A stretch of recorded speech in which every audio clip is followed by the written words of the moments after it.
Good morning, everybody. Thank you, Professor Marion Au, for the kind introduction. And I would also like to thank FrieslandCampina for the invitation to join this session this morning. My presentation will focus on three of the major solid components of milk, specifically salts, protein, and lipids, and how possibly manufacturing procedures, type and quality of ingredients used during infant formula production can affect digestibility, bioavailability of nutrients, and potentially affect growth and development of infants. Starting with proteins, processing and heating can affect protein quality during infant formula production. If single manufacturing process is applied, meaning that the first ingredient to use in infant formula production is milk, and milk is going through specific small number of steps like heat treatment, drying, and packaging to deliver the final product, then the protein quality is remain high. However, as many companies do not produce their own milk and they need to purchase powder from other companies, this powder has to go again through reconstitution, heat treatment, drying, and packaging once again. And all those additional steps in infant production process can potentially affect the protein quality via a non-enzymatic reaction called Maillard reaction. Now, specifically, lactose and proteins from the milk, predominantly lysine, which is a major amino acid in milk, interact together during heat treatment to deliver glycated proteins, also known as Amadori products. The higher the heat treatment, the higher the protein glycation. And the levels of protein glycation can be assessed by the level of block lysine. The higher the percentage of block lysine of this specific amino acid indicate a potentially low bioavailability of amino acids from the infant formula. So let's see how is this happening.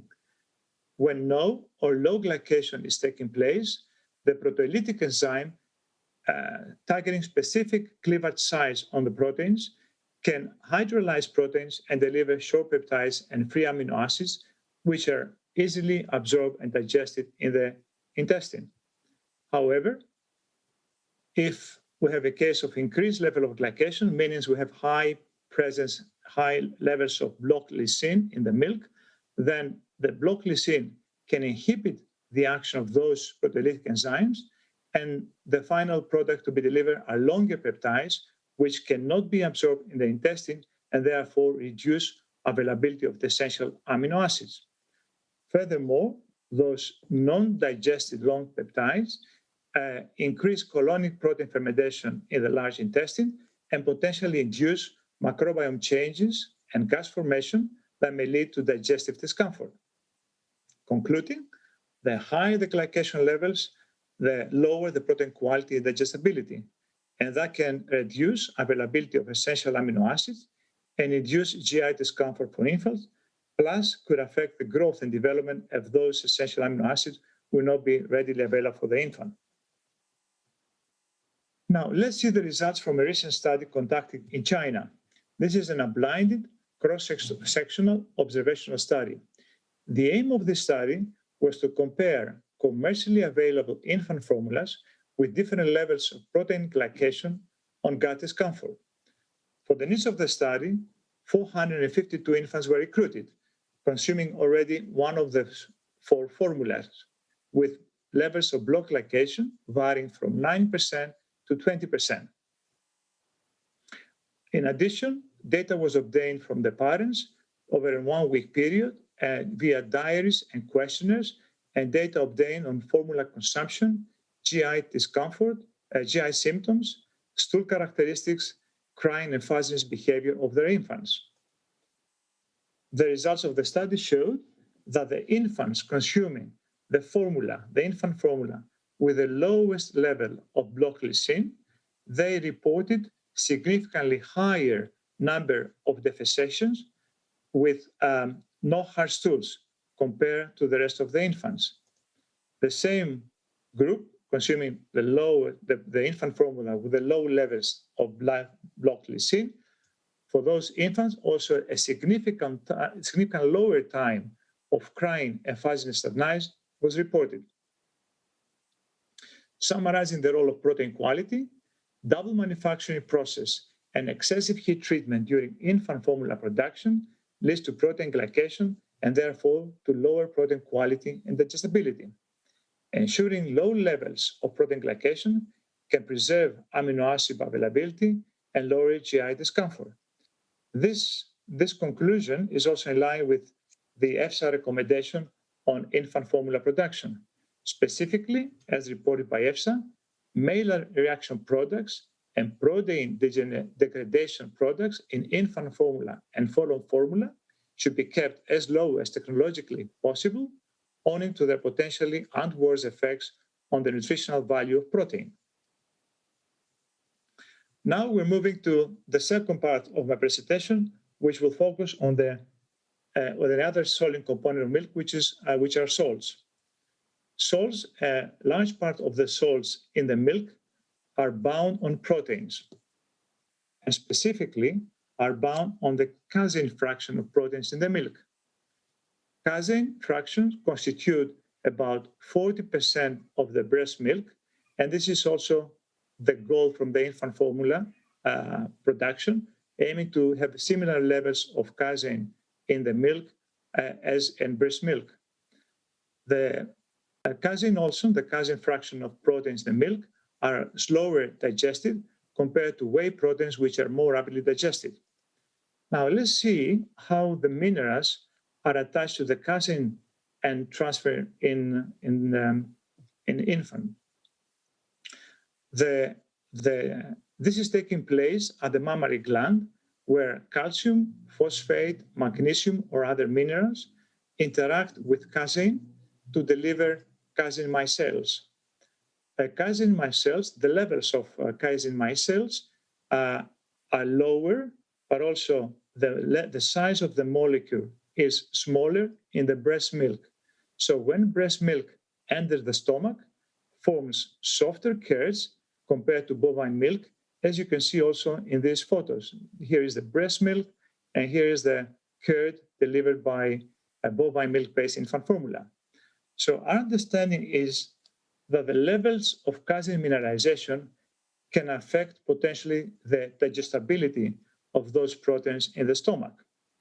This is exactly tested in this in vitro study, where 3 different infant formula with different levels of casein mineralization were tested.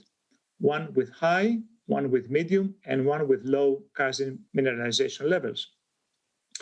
As you can see, during the in vitro gastric procedure, the infant formula with the higher levels of casein mineralization, even after 2 or even 3 hours of digestion, we could still see intact casein residuals at the end of this vitro digestion phase.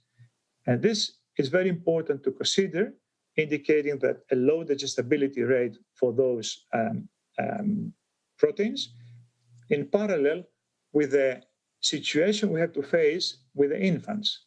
In the infants, especially the newborns, those of a few days or a few months old, the enzyme activity, the motility, and the stomach capacity is very small compared to older kids, especially and certainly with adults, indicating the importance to provide low mineralization products for those infants. On the opposite, higher mineralization could lead to increased firmness of cars, leading to delay in gastric digestion and therefore delivering digestive difficulties for the infant.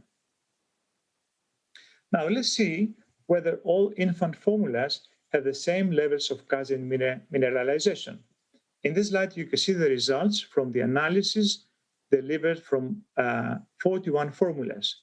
As you can see, the levels of casein mineralization for those formula varies from those levels which are very close to breast milk up to about 12 millimoles of calcium per 10 gram of casein, indicating potentially a low digestibility of those caseins. Now, the variation in casein mineralization in these infant formulas can be explained by the differences in casein whey protein ratio. It can explain also by the variations in casein mineralization between different breeds. As you can see here on the right, those cows, the Holstein Friesian, the black and white cows, deliver milk with lower levels of mineralization compared to the Jersey cows. The levels of the mineralization on the milk produced by those cows is higher. So the first material, the first raw material, milk, is very important as well. But also it's very important to remember that there are the differences between the cows within even the same breed. And finally, addition of calcium and phosphate salts or other minerals during infant formula production could affect the casein mineralization. Concluding, milk with low casein mineralization can deliver softer curd formation in stomach, which is easier to break down and digest. Now we're moving to my last part of my presentation, which is we'll be focusing on lipids. Lipids is the second most abundant solid component of milk. The majority of lipids, lipids in the fat in milk comes in the form of triglycerides. The position where the fatty acids are attached to the glycerol backbone is very important, because that will define whether those fatty acids will be released as free fatty acid or as monoglyceride.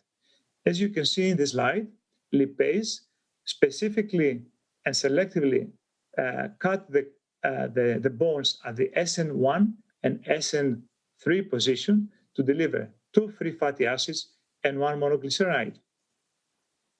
Unsaturated fatty acids and short-chain saturated fatty acids are efficiently absorbed as free fatty acids. And this is indicating that the best position for those fatty acids to be attached on the glycerol backbone is at SN1 and SN3 position. Regarding long-chain saturated fatty acids, those are optimally observed as monoglycerides, and that indicates that the best position for their optimum absorption for those specific fatty acids is the SN2 position. Considering that in the milk, a large part of the fat comes in the forms of those fatty acids, and also palmitic acid is one of those, it's very important to ensure optimum absorption of those fats in the GI tract of the infants. Indicatively, consider that more than 25% of the total fatty acids in the milk comes from the form of palmitic acid.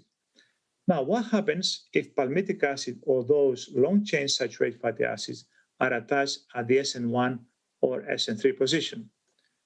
Then those fatty acids are not absorbed and they're released as free fatty acids, and this is leading to the formation of insoluble fatty acid soap complexes with calcium and magnesium, which are excreted in the feces. And this indicates that we don't only have a loss of important nutrients like fat, calcium, and magnesium in the feces, but also that will lead to cause hard stools, constipation, and gut discomfort.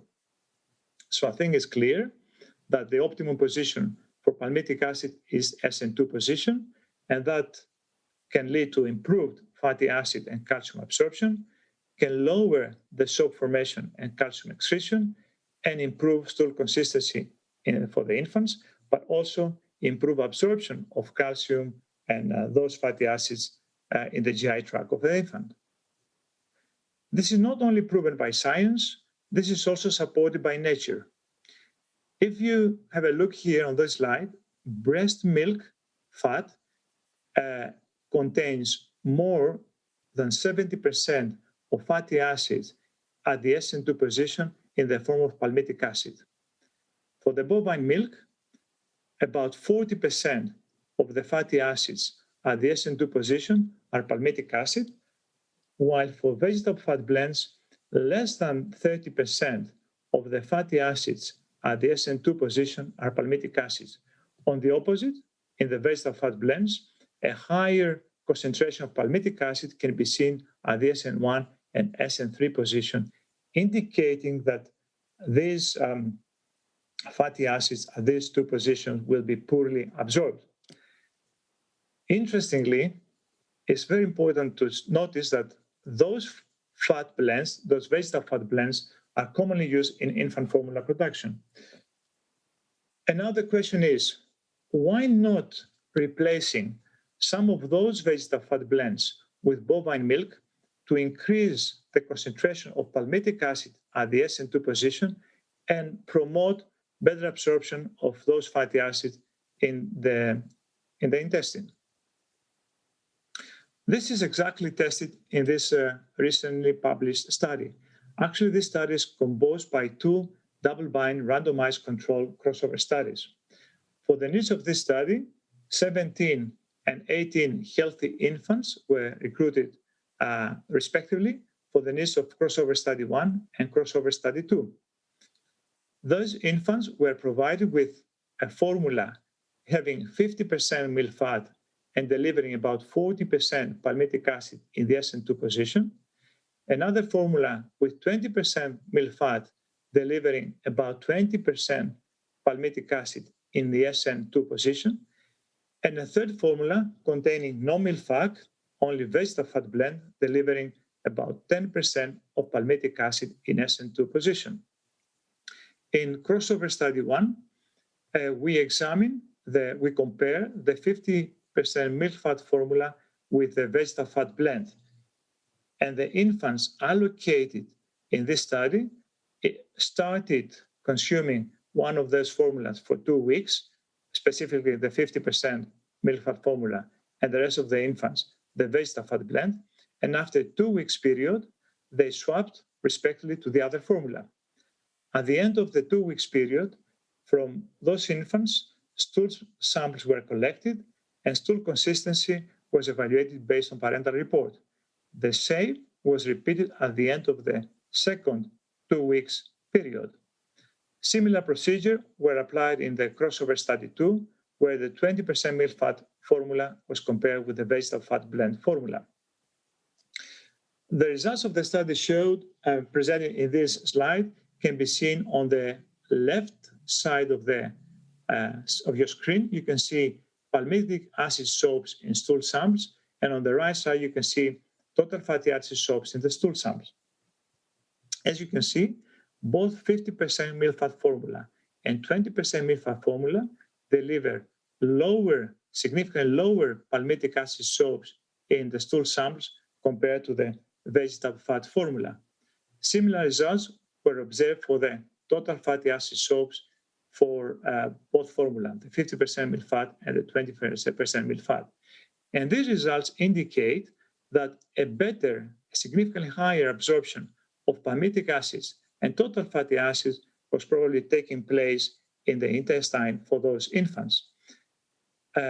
Also, it's very important to emphasize to you that the formula with the 50% milk fat had better results, more pronounced results compared to 20% milk formula, indicating that a higher concentration of milk fat use could deliver more significant results. Regarding calcium excretion in stools, similar results can be seen here, with the 50% milk fat formula having significantly lower results to the vegetable formula, and the same applies for the 20% milk fat formula. Regarding stool consistency, only for the 50% milk fat formula, a significantly lower and therefore better stool consistency was observed with those infants with the reported stool consistency for those infants reported between soft and watery, which is very similar to the report stool consistency we obtained from for the breastfed infants.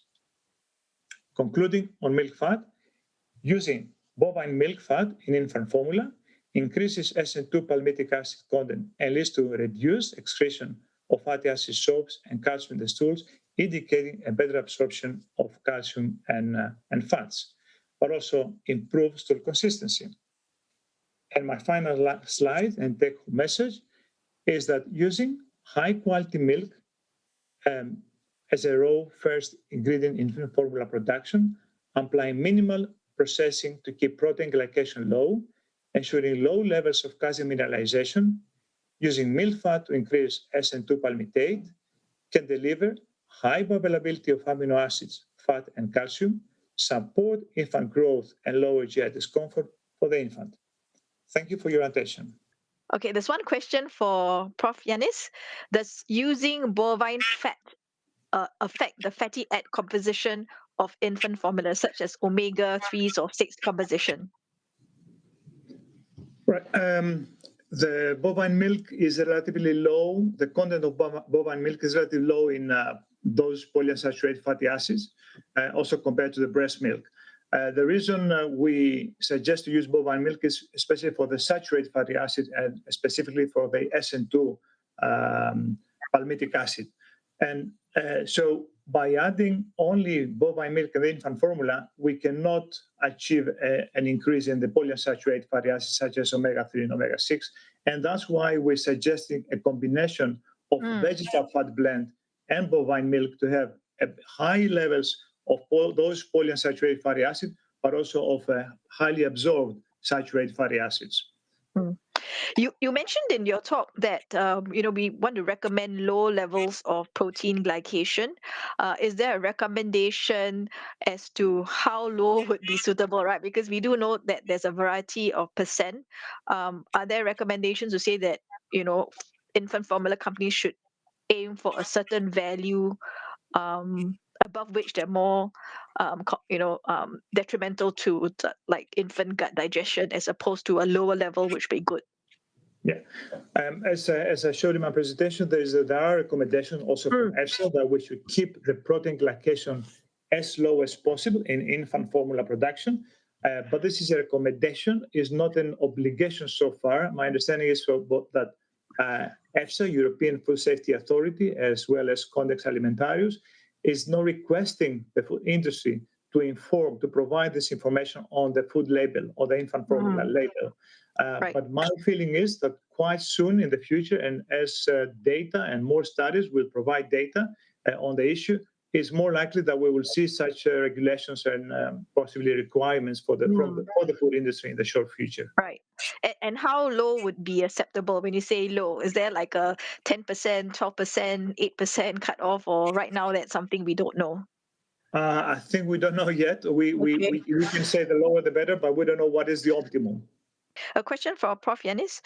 With casein mineralization, does that affect the absorption of the minerals? So it does affect the digestibility of the protein, but does it have an impact on mineral absorption? Yeah. Well, that's an interesting question. Well, I don't think we have data on that. As I said, there are very few data indicating that mineralization can create discomfort in the stomach.